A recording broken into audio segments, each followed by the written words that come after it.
Bab 1429. Saat ini, Wafa telah mengangkat tangannya dan mengubah energi sejatinya menjadi perisai, melindungi dirinya dari persepsi orang di luar. Di mata mereka, kedua orang itu hanya duduk dan berbincang-bincang saja. Namun, di mata Albert, kedua orang ini sedang berunding tentang bagaimana menghadapi situasi berbahaya berikutnya. Kalian pikir Akademi Arjuna itu wilayah kalian. Jadi kalian bisa bersikap sombong. Lihat saja. Setelah tetua datang, aku akan membuat kalian membayar akibatnya. Cahaya ganas melintas di matanya. Sebagai anggota keluarga Janita, kapan dia pernah mengalami penghinaan seperti ini? Meskipun kekuatannya tidak sebanding dengan yang lain, dengan mengandalkan kekuatan keluarga, dia bisa membuat kedua orang itu berlutut dan meminta maaf kepada dirinya. Namun, dia tidak tahu apa yang mereka bicarakan sekarang tidak ada hubungannya dengan dirinya. Wafa menuangkan minuman untuk Adril sambil tersenyum lemah dan berkata, "Aku yakin Leo sudah tahu bahwa aku adalah orang dari 6 jalur puncak kematian." Pihak lain begitu terbuka sampai membuat Adril mengangkat alisnya. Wafa memang sangat peka dan mengetahui hal ini dari sikapnya sendiri. Dia mengeluarkan ponselnya dan membuka fitur perekam. Setelah itu, dia meletakkannya di atas meja sambil berkata dengan tenang, "Lanjutkan." Ketika mengabaikan perekam suara di ponselnya, Wafa justru tersenyum dengan bangga dan berkata, "Namaku Wafa. Ayahku adalah seorang tokoh besar di antara 6 jalur puncak kematian Akademi Arjuna. Dia datang ke akademi ini untuk merebut kitab Tentara Agung." Setelah selesai berbicara, dia tersenyum kepada Adril dan berkata, "Leo, sudah puas?" Adril menatapnya dengan tatapan datar dan tidak mengatakan apapun.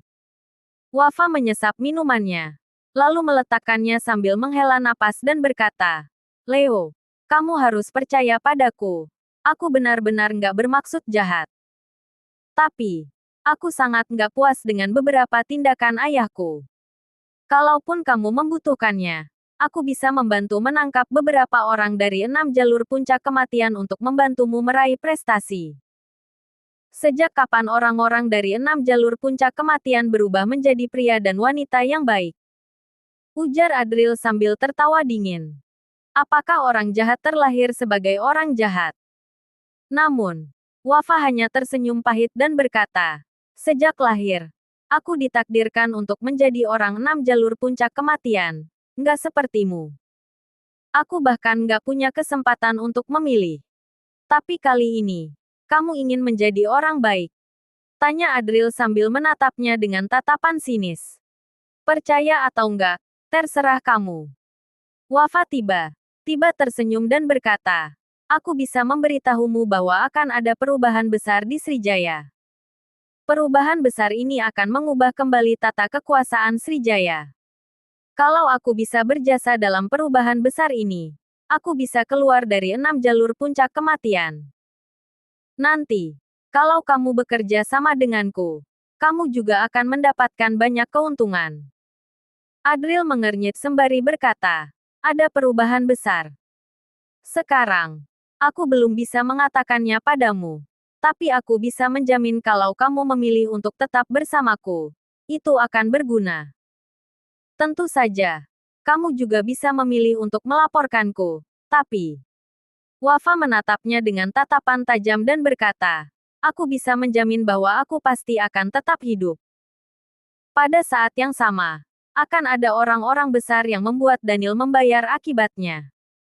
Percayalah padaku, aku nggak akan menipumu."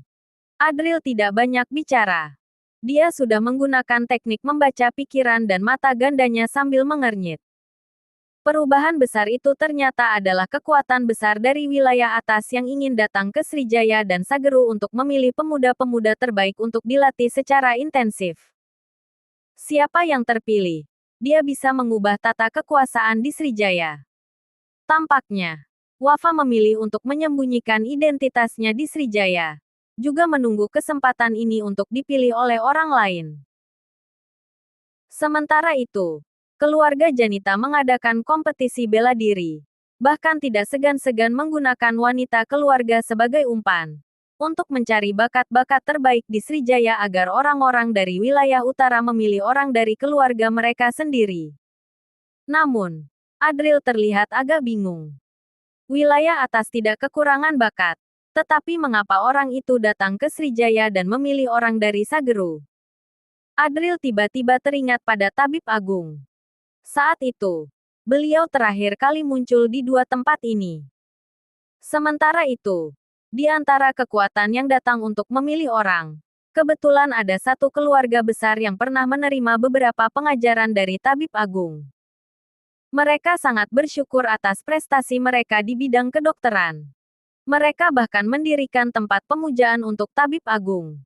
Mungkinkah dia diundang untuk kembali ke posisinya? Pada saat ini, Wafa tidak tahu apa yang dipikirkan oleh Adril. Melihat ekspresi berpikirnya, dia merasa bahwa orang itu seharusnya terkesan oleh dirinya sendiri. Jadi, dia tersenyum dan berkata, "Leo, kalau kamu nggak percaya, kamu bisa menunggu beberapa waktu lagi. Kamu akan segera tahu apa yang terjadi." "Itu saja," ujar Adril sambil memandangnya sebentar. "Iya, itu saja," ucap Wafa dengan kaget. "Oh, kalau begitu, aku akan melaporkan berita ini kepada kepala akademi," kata Adril dengan santai. "Bukan, Leo, kamu." Wafa tidak bisa menahan diri lagi. Namun, melihat senyum dingin Adril, dia menghela napas dan berkata, "Sepertinya Leo masih ingin sesuatu yang nyata. Kalau begitu, katakan saja."